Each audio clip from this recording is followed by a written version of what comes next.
to be coming at you live.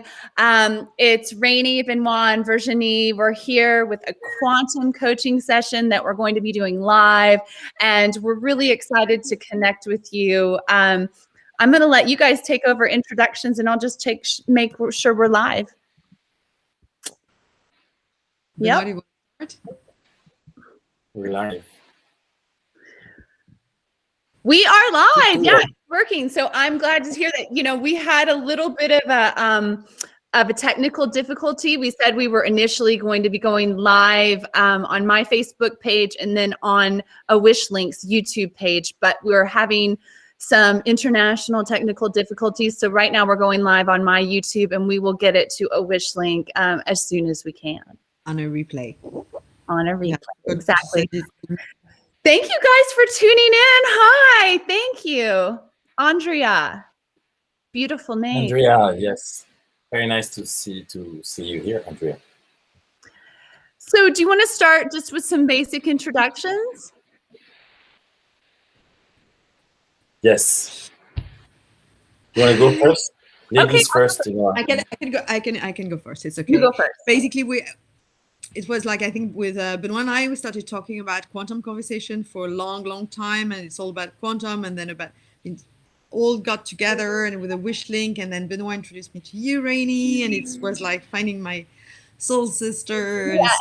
And, and things are kind of falling into place, and so I'm very grateful to have you guys together and to start doing this quantum coaching session, because this is also something very new, to allow the flow to come through when we have people asking questions, and to see it's pretty much whether we have the questions coming through here today or whatever we're experiencing the most, and the theme of our coaching sessions, that what we can see, the patterns or the theme, because I quite often see, okay, this month is like the trust month, this month is like the control month, this month is the fear month, this month I see that April is going to be the patience month, you know. It's just the truth. I started last week was like, okay, it's all about patience. So April is going to be working on, you know, how you can be patient and surrender. So yeah, those kind of things. So, and I'm based in Paris. For those who do not know me, my name is Virginie. I set up a Wish Link about 4 years ago. To be able to not only connect with ourselves, because a lot of time we haven't been brought up to connect with ourselves and to learn to connect to our emotions and to allow ourselves to be vulnerable and everything. But it's also, once we connect with ourselves, it's much easier to connect with others, because the masks are no longer there. So welcome. Welcome. Yeah, that's great. My name's Rainey Hiley. For those of you who don't know me, I am a spiritual coach, and I help people realign with their soul mission and discover their authentic soul tribe. So I'm really excited to be here today and to be addressing any questions that you guys have. Please feel free to type them in the comments. We will see them, and then we can address them. We did bring our most common questions that we're facing, but we wanted to go live and just be here for you with some of the issues that are going on in this crazy world right now. So I'm so happy to be here, and thank you for having me. Thank you. It's beautiful to be surrounded by these two beautiful spirits, and it's funny because we actually met about the same time, like about 10 years ago. Both Virginie and I, and then Rainey and I, in very different ways. You didn't know that. You never mentioned that.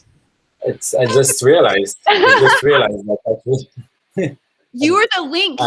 We could have met 10 years ago. But that was, no, the timing was not right. We're not ready for that yet. A lot of things happened. It's definitely been quite a crazy journey for the past 10 years. And Rainey and I were brought together by the dolphins. And then Virginie and I were brought together by the more spiritual world, and originally. And although it was the dolphins, we're definitely in the universal world. And I'm so happy to be working with you ladies, because I've been also helping people myself as a life coach. I like to call it integrity coach, really helping people be themselves. And working with you has given me some help on how to help others. And then when we started to do this quantum conversations, now quantum coaching session, we've worked on our on being very centered in our true self, to be able to allow messages to come through and clear. And that's been also an amazing work. And I'm glad that we can share more of that live and hopefully answer some questions. Well, we have questions.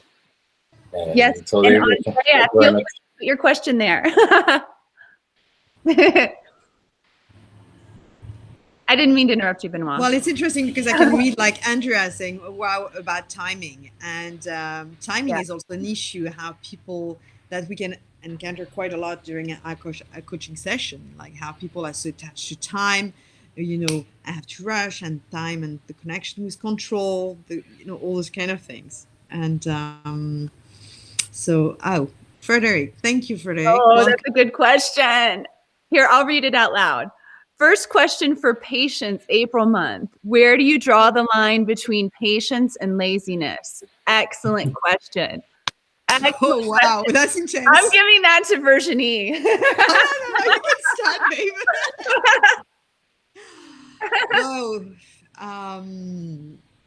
That's a very, very excellent question. It's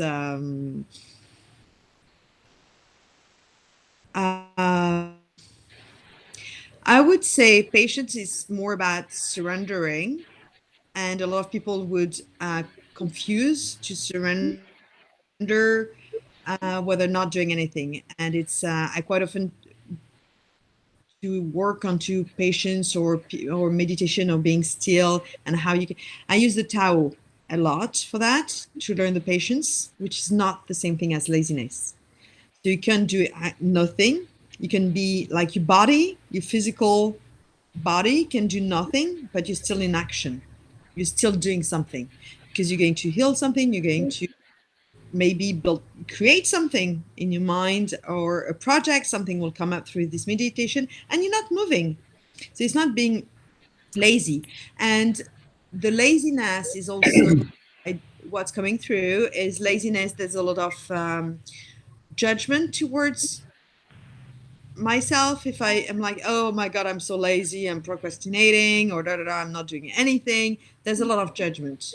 Whether patience is just like surrendering to the experience by allowing things to happen and to come through. It's like, would we call a seed lazy? No, because we know that a seed that has been planted is going to grow, right? We know that it is in process, about to sprout out, growing something.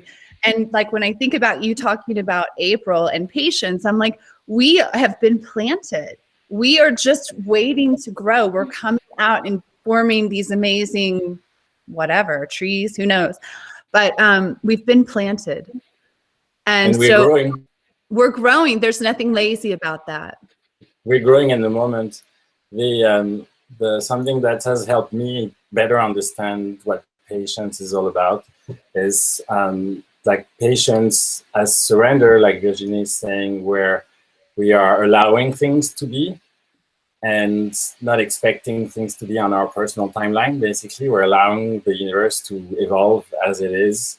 And then there is the laziness side, which is more associated with boredom, when we're disconnected from the moment.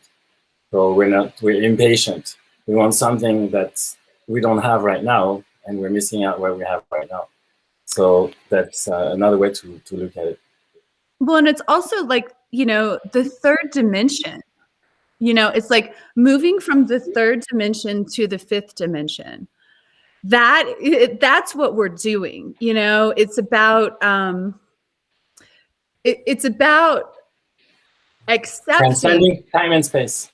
Exactly. Yeah. It's accepting that that's happening, that this growth process is going on, and surrendering to this natural process that our higher self has already agreed to on so many levels. Um, there's something else. Yes. Else? Okay. Okay, it's also what's coming through is laziness would be more like, you can also picture it in that sense, is like when you're lazy, you can picture someone, with a McDonald's or whatever in front of the TV, and chips and it's very horizontal. Whether when you speak, Rainey, about 3D to 5D, if Yeah. instead of stepping back, whether you into this laziness stage, you would actually rise up and observe from another dimension. Yeah. It's almost like if you look from the space, the earth, it's not the same thing as if let's say you look at ant from the space, you don't see it. Or you see it like you see different, like a lot of things, or you might see a lot of things. And if you have extremely good eyes, you might actually see the ant. But if you jump your ladder, you don't see much of what's happening everywhere. So just instead of stepping backwards, it's observing the experience through a different angle, which I think would be from the fifth dimension. And therefore, it's okay, how do I want to live the experience? What is it teaching me? Okay, I'm not doing something. Am I going to judge me? Am I going to try to escape that feeling that I'm actually judging myself? And that's okay, as long as you do it consciously. Because then you observe it from here. You're not, stepping back. Like, It's just, okay, I'm judging that's okay. Let's get this thought out of my way and see, okay, I feel lazy today, and that's okay. I will do more tomorrow. I will do it differently. What is it urgent? Or maybe there's something that I can do because I have to do it. But there's something, there's something specific about that question that's really key, because you come to, one thing I'm learning is like, I want to change so much in 3D. I want it to get better and and it's like, no, I'm not here to change 3D. I have got to let go completely and allow it to be whatever it's going to be, and be what you're saying, Virginie, is like being in that like vertical state, where it may be looked at as laziness towards the third dimension, but what it really is just a letting go of it. You're letting go of it and you're saying, no, I'm just going to focus on this fifth dimension and stay in this vertical place. And there's nothing lazy about that. Exactly, because it's exactly, that's why the Tao helps a lot. And especially the verse, I think it's the verse 22 that I especially like, because so people can look it up, because it really shows that how without, just being still, there's so much going on, so much happening, just breathing, just, and it's, but in the question, there's something very important, is where do you draw the line between laziness and patience? And I do believe the line, what could be the line? That's the question, because defining patience and laziness is one thing, but the line is something different. So how do you switch from one state to another one? Like patience. For me, it really has to do with being connected to the moment. Sorry, really, that's really the line. It's like, whether I'm in the moment, I'm connected with what's happening, I'm allowing what's happening, or I want something else and I'm disconnected from the moment, and then I'm lost in my head and I'm procrastinating. It's also that the thinking ahead, the projection. Yes. Well, and like patience is like letting go and allowing, whereas laziness is really just like giving up in a way. Do you know what I mean? So the frequency, all the frequency are going to be much lower. Yeah. There's a difference between those two. It's the intention. You were talking about, we've been talking about, we are talking about 3D, 5D perspective. And, I'm not sure if everybody understands exactly what we mean. Everybody is really familiar with where we're going 5D or where we're talking about 5D. And something that helps me, even for me, to myself, to understand this concept, because I still live in this 3D body, in this 3D reality, is that when I move to 5D, I surrender to the collective consciousness. When I'm in 3D, I'm very focused on my own world, my own experience. And then when I surrender to where I am and what time it is, and then all of a sudden I'm connected to everything, everybody, and I need to surrender because I'm not in control of the whole experience anymore. I think you can only experience the 5D first if you're into the now. So yes. So anyone who would not have, I mean, this is the book that I would recommend everyone that to read it, unless they are already into the now all the time. It's The Power of Now from Eckhart Tolle. Definitely like a bedside book for sure. And to listen at the audio and those, definitely, because there's no way you can access the 5D if you have your thoughts, triggering you to just like displaying the things. And also you cannot experience the 5D, something that I do quite a lot. I started like a year ago. I think I find out that the word responsibility, when you say responsibility, is the response to your ability. And quite often people or your ability to respond. Oh, your ability to respond. Whoa, I didn't see that one. Or your ability. So, but therefore, what a lot of people do in the 3D, they blame the other because they don't take that responsibility. But if you take that responsibility, you are into the now. But you cannot go to the 5D if you don't take that responsibility. There's no way you can reach the responsibility. And the third point, which will allow you to reach more the 5D, would be trust. But actually, I mean, normally I would put it on the first point, but just we started with other terms.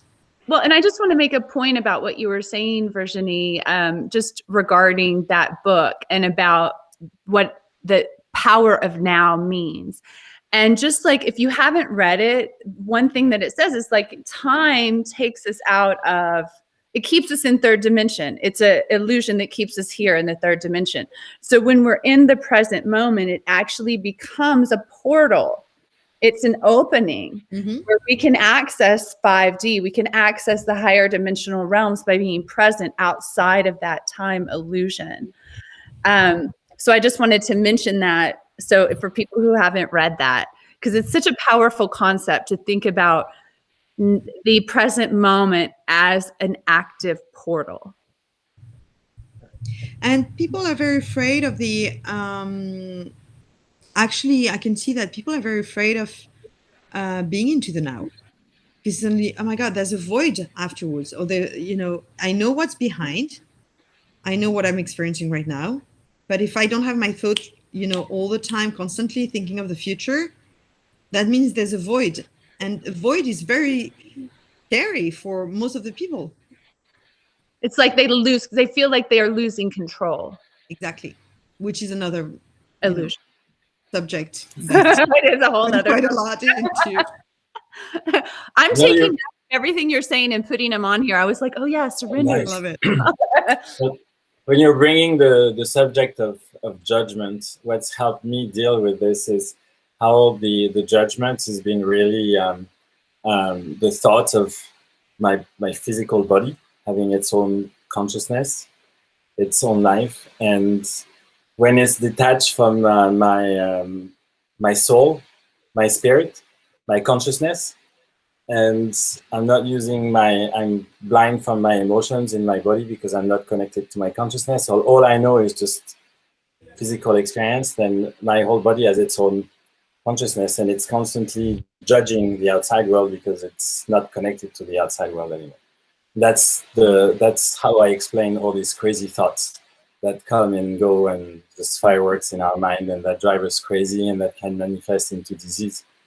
And then when we reclaim our whole self, our soul, our consciousness, connected with our body, and then allowed to, when I'm honest and I listen to all the emotions or the feelings that are coming to my body, then I can use judgment to make choices.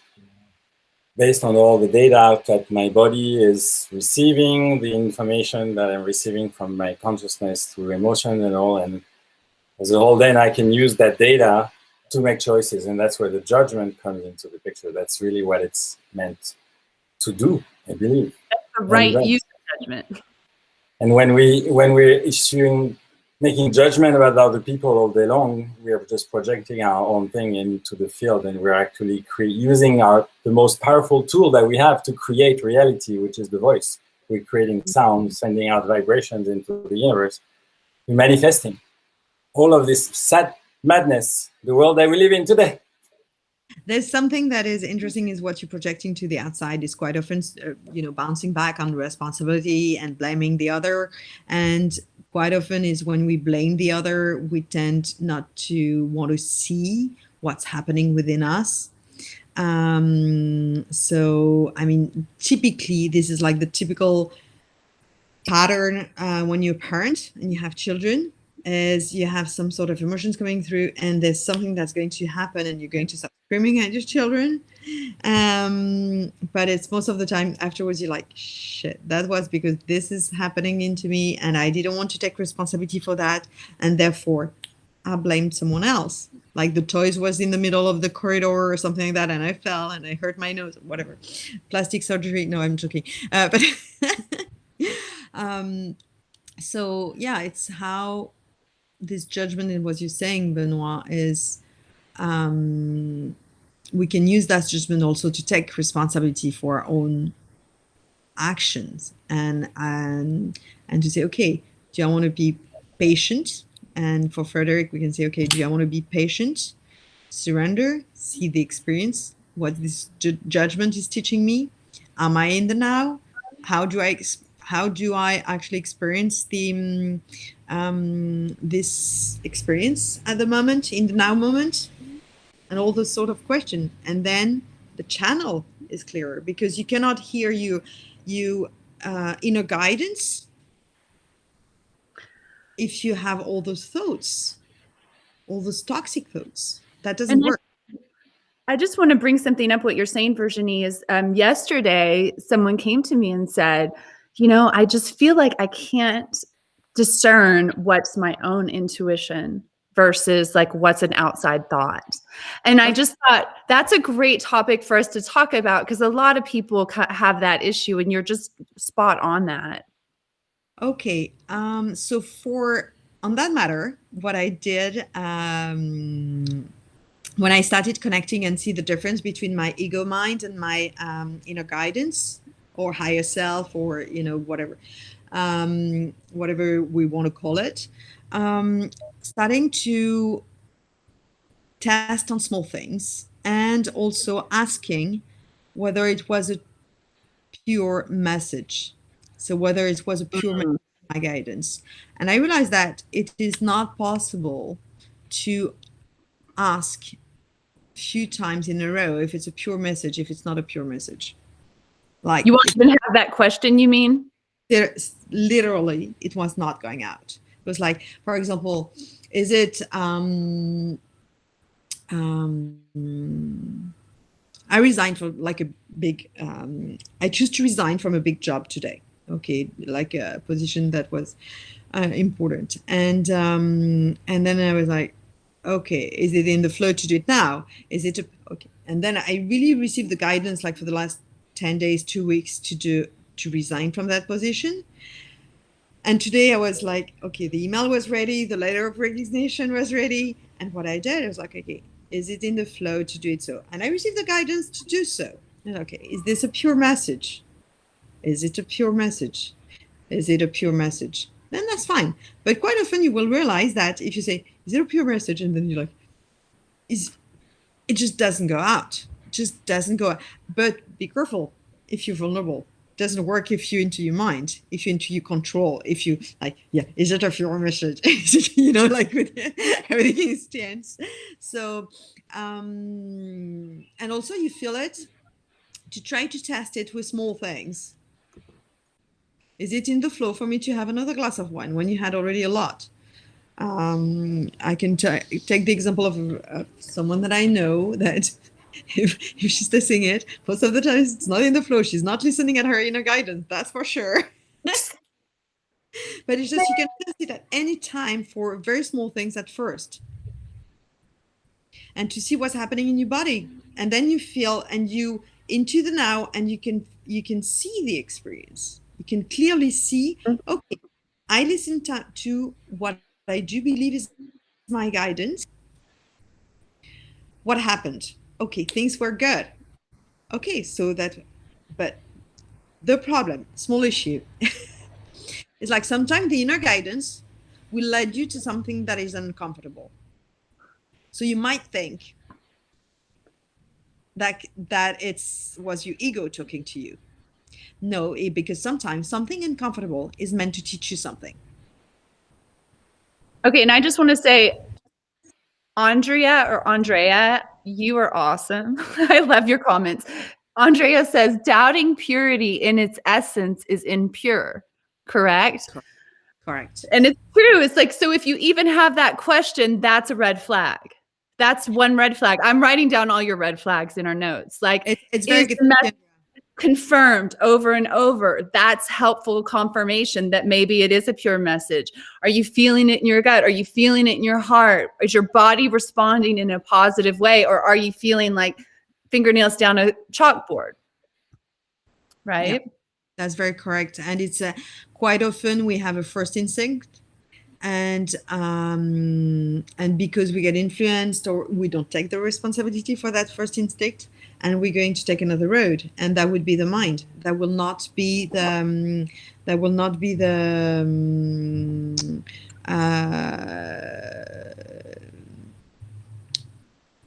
your higher guidance, right? Your higher self. Mm-hmm. It's, let's say, for example, somebody asked me that question a couple of years ago. Okay, what was your first instinct when you met this person? And then how did you interact with that person? What did you think? And all those kind of things.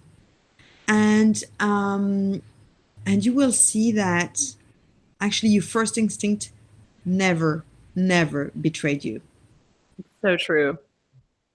So what I've learned with this is when I receive a message, or when I receive message, I have to pay attention to the very first message that comes, because everything that follows is all thoughts that are attached to the first message. So that's right. I guess training to learn to listen to our instincts. To hear the first message and not the mind, and to distinguish between the mind chatter. But that's but the mind chatter is going to be doubting, right? Unless there's some clear reason to doubt. Like what? Well, that's part of the judgment to make choices, right? Yep, exactly. The doubt is coming from an ego space. The questioning can come from a pure space. Yeah. But doubting is ego space. Yeah. Well, and it's a lower vibratory frequency, according to David Hawkins. Yeah. Agreed. Yes. Well, did you see the question? Leslie's asking us a question on Facebook. Oh, no. Let's see it. Yeah. So it's a pretty long question. It's basically, if we're moving out of the time concept, how do you schedule time? How do you schedule your life in this world with other people? How do you, if we can't work with time? That's basically, if we don't work with time, there's always some projection in the future. How do you make appointment with others? Plan things, plan your day. So what I like to say about time is simply that there's only one time, there's right now, and that I'm always at the right time, at the right place, the right circumstances, with the right people. Wherever I am is where I'm meant to be. And that's once I start to accept, to surrender to the fact that I'm always in the right place at the right time, then I let go of all the judgments that are going to take me out of place, out of time. And I will always show up. Schedule things on? Are you going to schedule things with other people at a time? Well, that's part of being. If we schedule something, we just set a date, and then around that date and time, we will show up at the right place at the right time without worrying about it. Or not. or not. But, Or not. but you kind of have to schedule it in the third dimension. It's like, okay, we'll meet in the third dimension, Yes. right? Like, because you But can't choosing- schedule in 5D. That's the beauty of consciousness. Consciousness can choose a point in time and space. So we can choose a point in, we're right now in this time and space coordinate, and then we can agree to meet, again at this time and space coordinate, and then we don't have to worry about it. It will happen, and we will meet there once we make that choice. Look at So maybe look at something. we'll be moving out of this whole time concept where we'll even make any appointments. But right now, when we're bridging, I think we have to. We can still make Yes. a point, but if you look at something, Rainey and Benoit, all the meeting we ever choose together, because it was coming from our higher, the three, the collective consciousness. So that was like, we never missed. It didn't, it was at no point, it was like, I have to cancel, I cannot be there and everything, because it was in the flow for the three of us to meet at those, at those points. And I think it's quite often when there's control involved, that's where the meeting gets complicated and everything.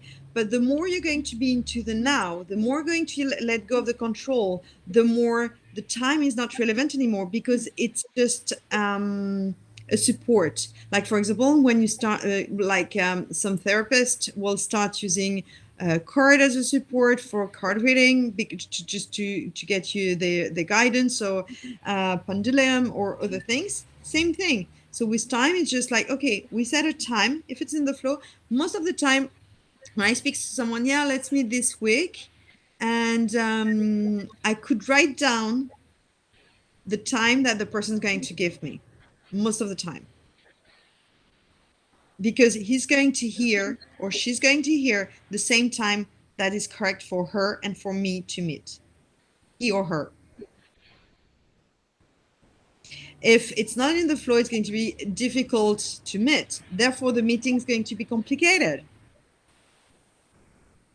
Well, it just reminds me of like when I first moved to Sedona, I called this lady who I had read about as being like this amazing energy person to come and do some ceremony on the house. And I was like, well, when could you come over? And she's like, well, I don't operate at all in the third dimensional time realm. And so I don't make any plans. And I was like, oh, okay. Well, I mean, I get that, but then I could never make a plan for her to come over, or we wouldn't be able to plan that we're doing this show and let people, join us. It's, I don't know. There's something about having a point in time where we meet. Like, are we always going to have to be connected to the third dimension to do that? No, that's coming from the fifth dimension. That's what I was explaining. You think, okay. We get the time that's correct for both of the person. Yeah. 10, 100, 1,000 people. Yeah. It doesn't matter so much. It just, when it's not affected by, okay, I need to, for example, rush. Okay, impatience. Okay, let's go back to that. I want to, I need to get this meeting done before the end of the week because we need to sign the contract, blah, blah, blah. Okay. Well, maybe the meeting has to be like a week later because you need to have this document that will make you change your mind or make you change your plan or make you change your business plan. And therefore, that will be more correct because you will not have the trouble that will happen in 6 months with let's say you buy a house, and the roof got damaged, but you will not get the information this week, but you will eventually get it next week. So if the meeting happened this week and you sign, you've basically fucked. Excuse my French.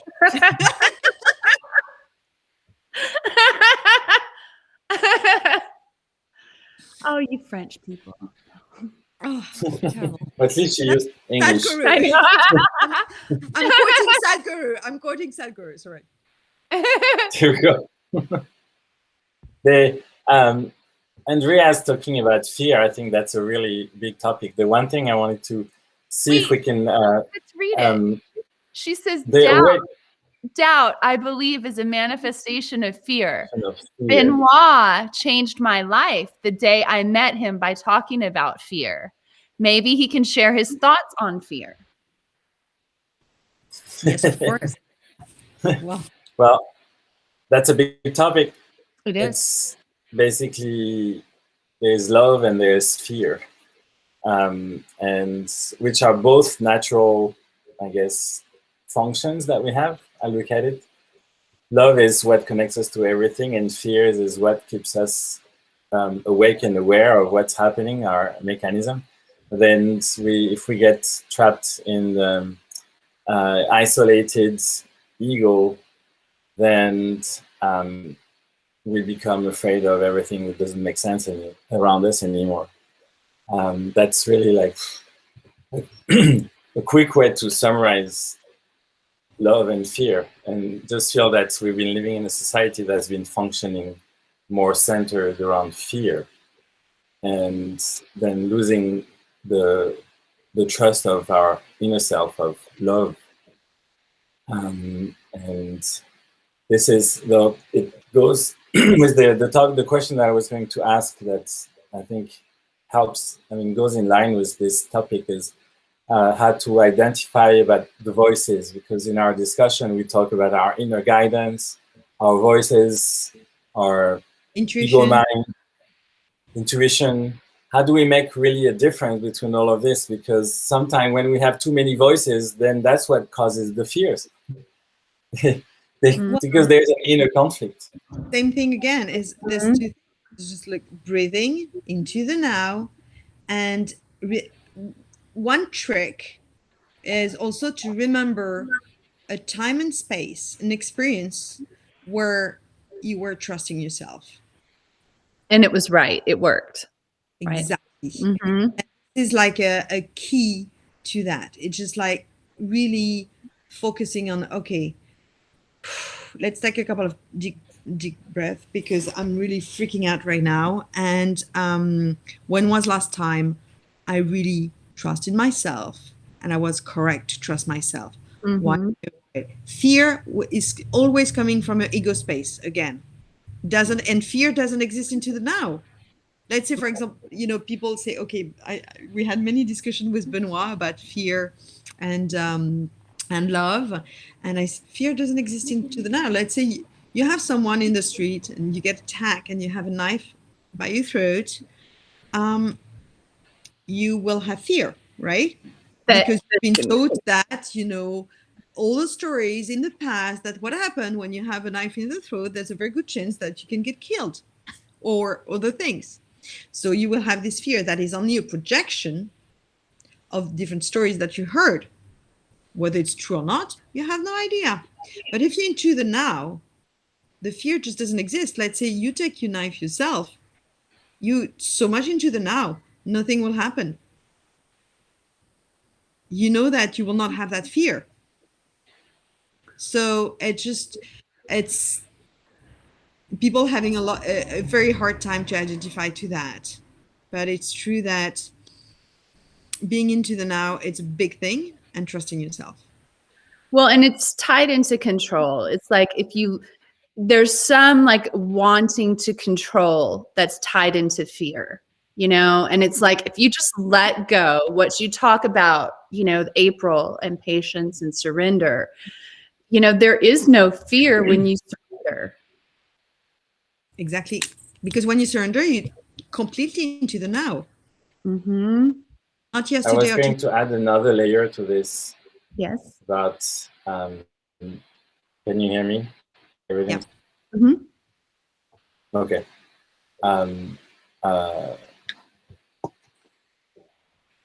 I was going to add another layer. I got lost. Layer it on, baby. For a second. Layer it on.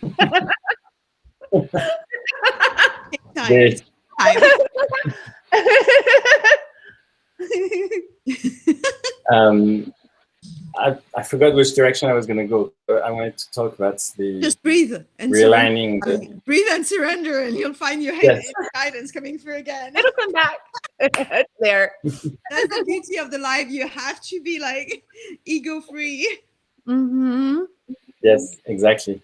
That it's all about trusting, surrendering, living in the moment, and allowing things to be. And oh yes, there we go. I remember where I was going to go with this is about that when we live and peace in our hearts, really allowing the whole connection, mind, body, and soul to work together, then we become the conscious creators of our reality. And also, if we are openly accepting and allowing everything else to be with us, around us in the universe, then everything that happens is our own creation.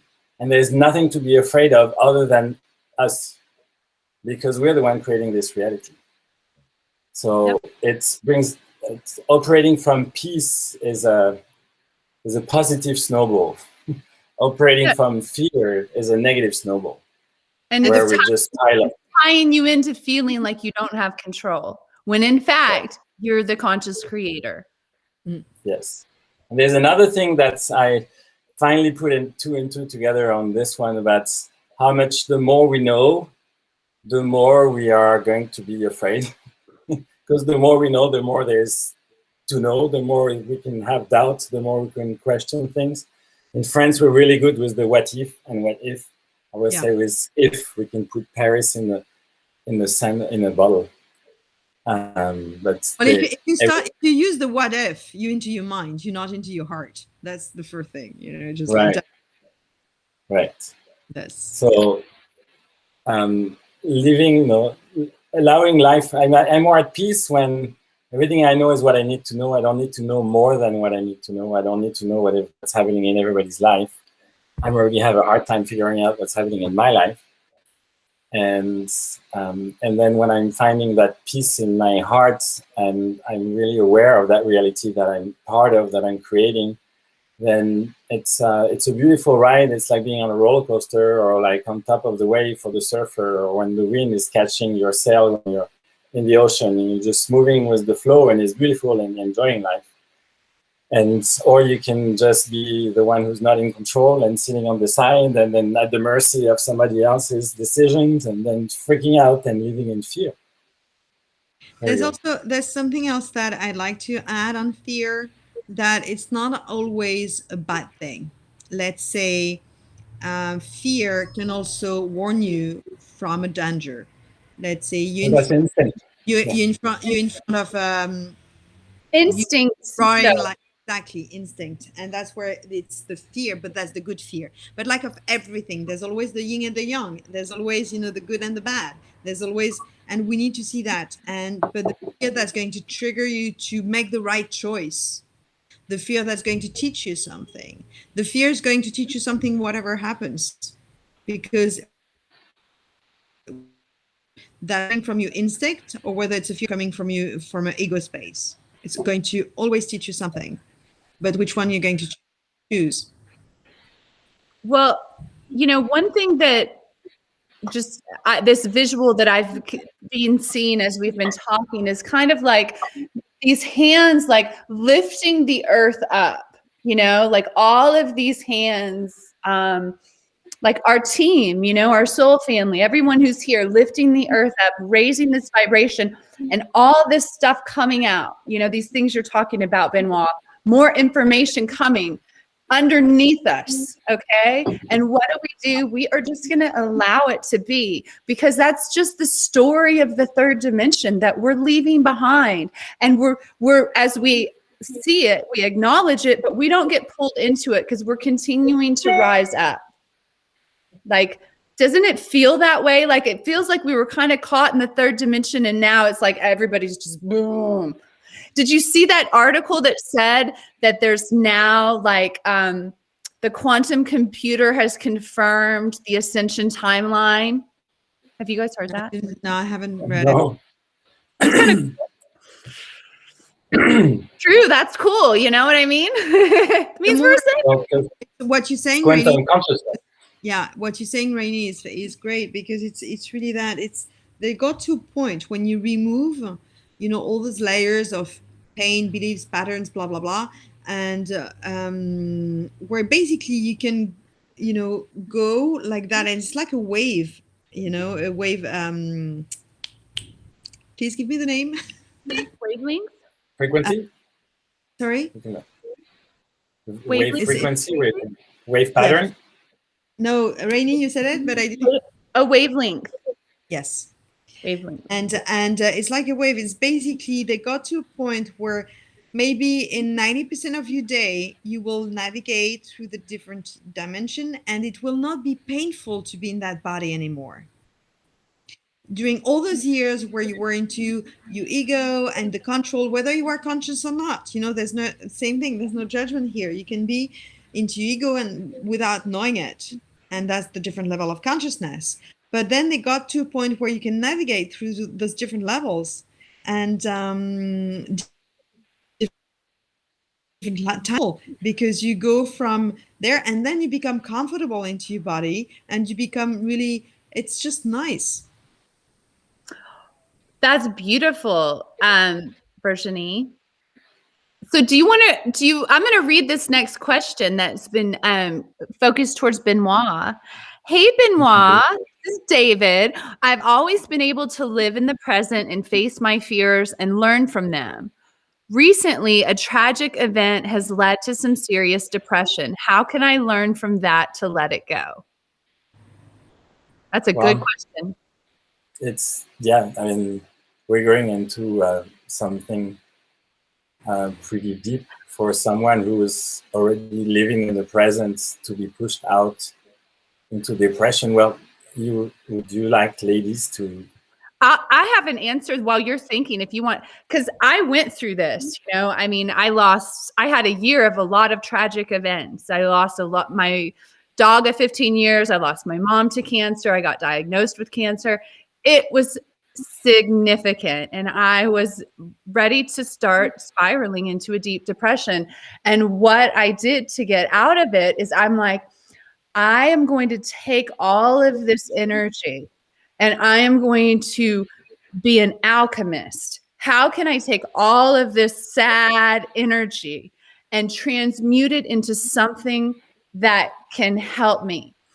And so for me, I know I've said this before in our lives, but just like singing out loud was part of my healing process, even in front of my mirror, in the morning, no one around, but singing and connecting with, okay, what are the benefits of this happening? Yes, I don't have my dog, I don't have my mom, and I have this diagnosis, but my mom's on the other side. My dog came back. You know what I mean? Like I've got all of these positives. So now I've got things that I can work with. So try to find the positive result of whatever this tragic event is, because there is always a positive.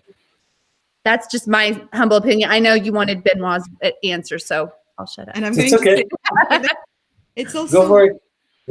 What are those feelings and of down, depressive feelings are teaching me? It's always something that I do believe when I mean, that's what's happening. I mean, I never experienced myself a depression, but I grew up until now with a mother that's always been depressed. And I looked at it on, okay, what is this experience is teaching me? What do I have to learn from that? And also something massive, this depression is not me. I am not this depression. Mm-hmm. I'm experiencing it, but I'm not that depression. Because we tend to identify to a state, but this is us. This is just, okay, I'm into a down moment. What is David saying? David, 1 year ago, I lost my mother unexpectedly. She tripped and fell into her pool, and she never learned how to swim. She was everything to me. I will try, but it's so hard. That's just. I want what I cannot read. I want. I'll help him. It just knows David and I know each other from a long time ago, and you know what I feel? I hear right now is the guilt. There's some part of. I'm sorry. Do you mind, David? Do you mind if I know something for you? Can you just approve, because I'm not allowed to do it if you don't approve? You can just say yes on the chat. And I think there's something to do with water. There's two things. There's two things coming up. Yeah, I agree, but I don't know if.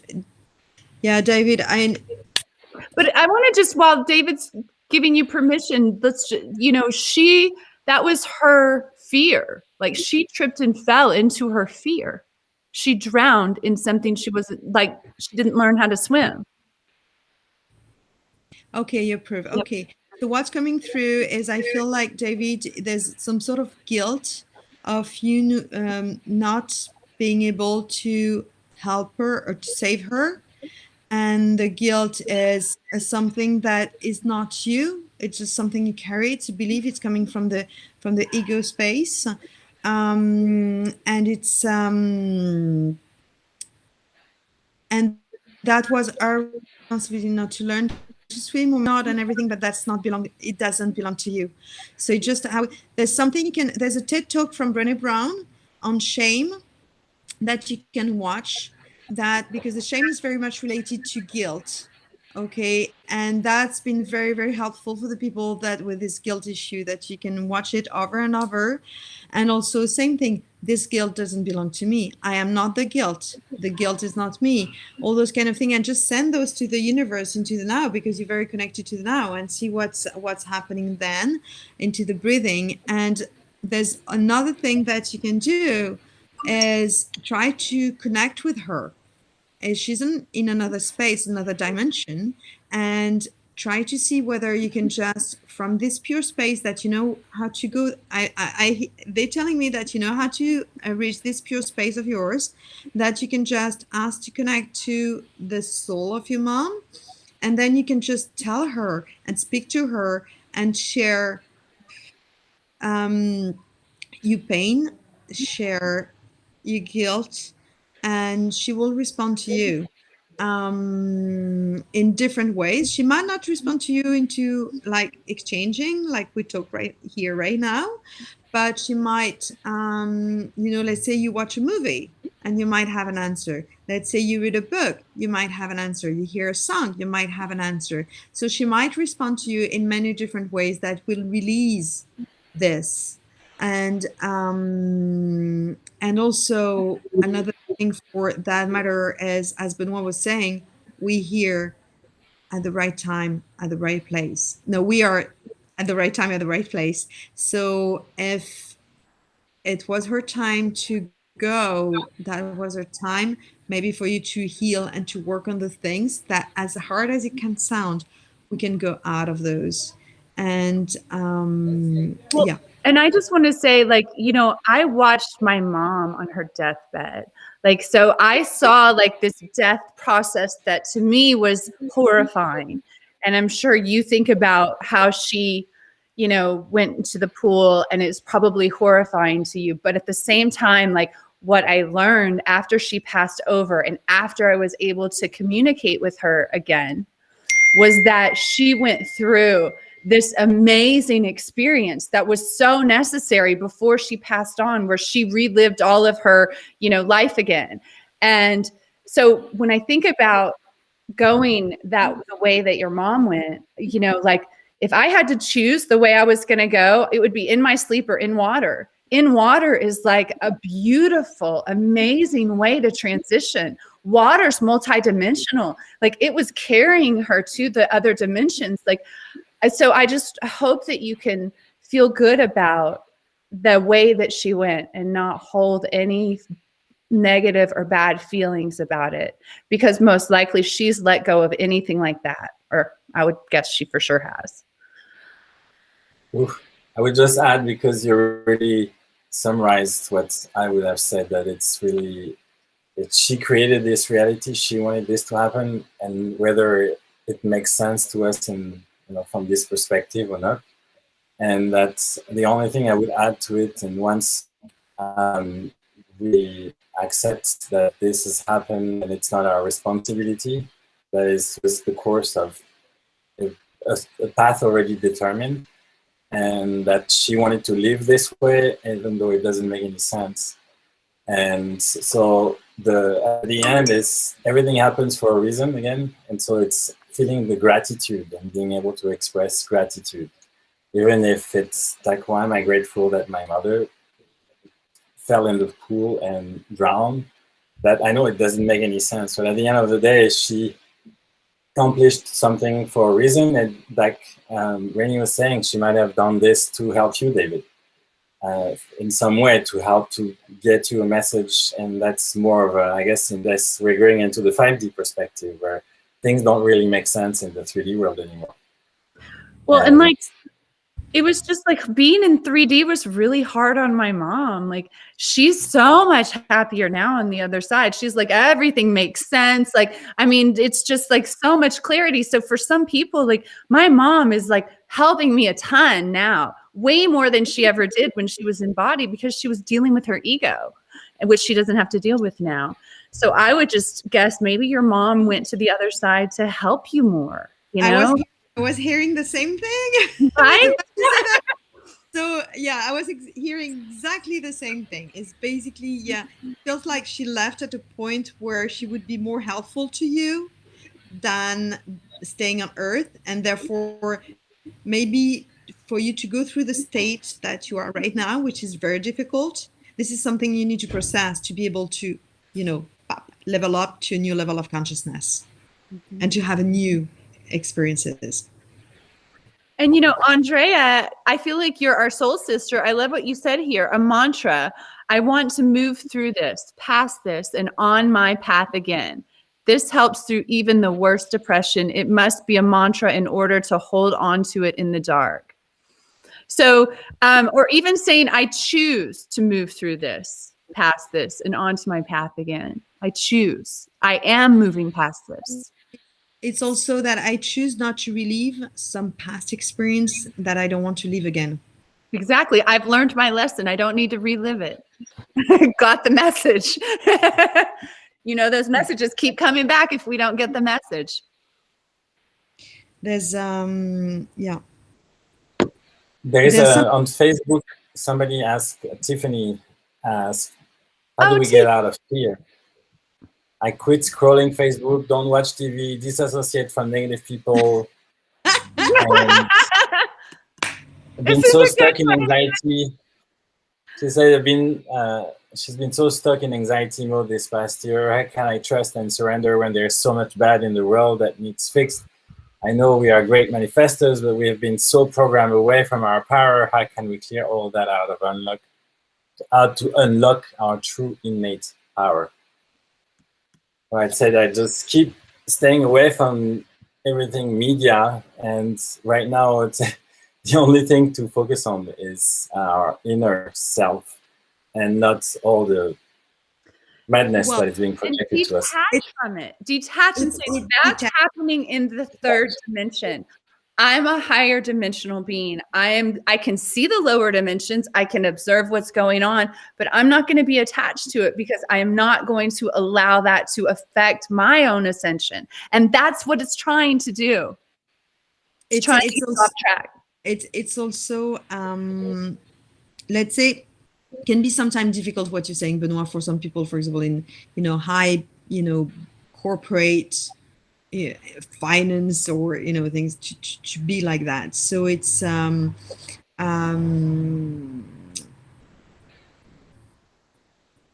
it's how to navigate, and it's again, you know, going, you know, up and down instead of going backwards. It's just to okay, I disconnected. Well, not to identify with it, not to to identify with it so much that you feel depressed. It's like you don't want to take it on as your own. You have to remember that when you ascend, it doesn't mean that you don't see the lower dimensions anymore. It means you see all of it. Exactly, but it's who was saying about anxiety, right? Who was Tiffany, for the anxiety is exactly, you know, same thing. Again, it's same thing as a fear.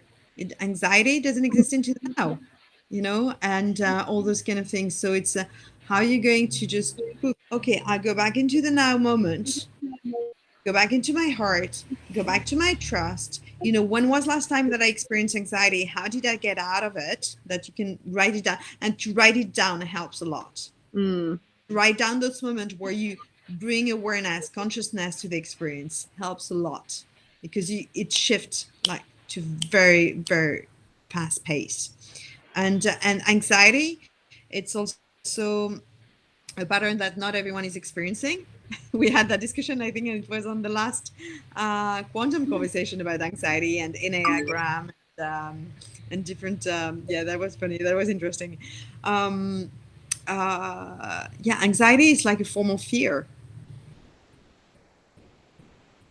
Yes. Well, it's about attachment, you know, it's like when you detach from the things that are upsetting you, you realize that you're just observing them and you want to stop them and you want to change the third dimension, but we're not here to change the third dimension. We're here to raise into a higher frequency. So we're not here to correct everything that's crumbling. We just have to let it crumble. While we focus on the higher vibrations, we create the earth that we want.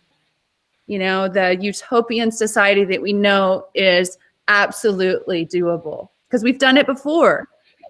But when you have to, because you're into this corporate job and everything, and you have to read the news, you have to read the newspaper, to watch the news, and to hear all that, because you have to, okay, you have to, you need to, you have to, you know, very like, throw that out. No more have to. Oh, no. I want to go to other dimensions. Okay, that's you can detach from those from this knowledge. We've been conditioned into you have to know things and you have to be able to prove, you know, from A to B or C, you know, how you know the things. But how can you detach and say, okay, this is what's happening. This is what I have to do for my job. And I'm just, you know, observing that from another dimension. And I do that on the 3D, but I just, it's like, how can I put it? Yeah, detaching is the correct. And the only reason we haven't completely ascended to other dimensions is because we're here helping other people, right? We could all just leave this body right now and ascend, but we're here helping others. And so I think what's asked of us is to inspire people, reach our hand out and bring them along as we reach up and grab other people's hands who are bringing us along. I mean, that's the journey as, you know, as a soul family, as community. And the way I like to inspire is, well, I call it actually my purpose is just to be myself. And this way allow others to be themselves.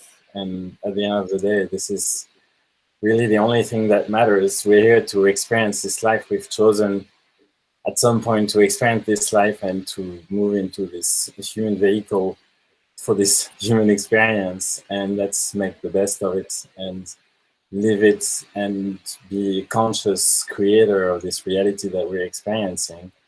And then do it together with other people in harmony by allowing others to, you know, bring their gift and mixing it with my gift and creating our gift together and being grateful for the moment, grateful for this experience that we have chosen, that we are experiencing, and allowing everything else to be, which is a manifestation of the collective madness today. And, you know, we can change that collective madness when we change what's happening in the madness that's happening in our heart. And when we bring peace in our heart, then we start to impact the madness and bring peace around and eventually all over, like the butterfly effect. That'd be well, and I would just say also, like, remember that, like, if you attach to what's happening, to these awful things that are happening, you're like, oh, I can't believe that's going on in the world. I can't believe this is happening. Then you are linking yourself to that illusion of time. And you are, which is what the dark powers or whatever you want to say want, you know, whatever it wants that. So I always think, like, you know what, I'm not going to get attached to this. I'm going to rise up and not be attached to what's happening, because I can only do what I came here to do, which is to raise my frequency and keep it as high as possible. That's what we came here to do. That's our goal. And also you're feeding their energy. Exactly. Yeah, they want that. So don't do it. Don't get attached because you're feeding their energy. But just, okay, I'm aware this is happening. Okay, but I detach. Well, okay, so we've been going for an hour now. Was there anything, did you want to keep going or just say in closing? Because I think this was great. I would think we should definitely do this again. Yeah, I love it. It's so cool. I do too. It's great. It's fun going with the flow and not having it planned, you know, and just being able to help people with what's going on in their day-to-day lives. You know what I like? I'm grateful for anybody who showed up. I'm grateful for my friends, David and Andrea. It's Thank you, very Benoit. nice. Thank you for jumping in. It's you know what I like, it's great, which I really enjoy, is instead of doing just the quantum conversation that we are used to now, it's to have the interaction so we can share this with more people, and that's really fun. So thank you all for participating and asking you questions, and hope to see you very soon. Today is the first day of the rest of my life. Thank you all for being a part of it. Thank you, Andrea, for all of your amazing comments and for everyone's beautiful comments. We look forward to doing this again soon. And we'll keep this up on all of our YouTube channels and everything so you can access it later. Thank you so much. It was Thank beautiful. you, everyone. We love you.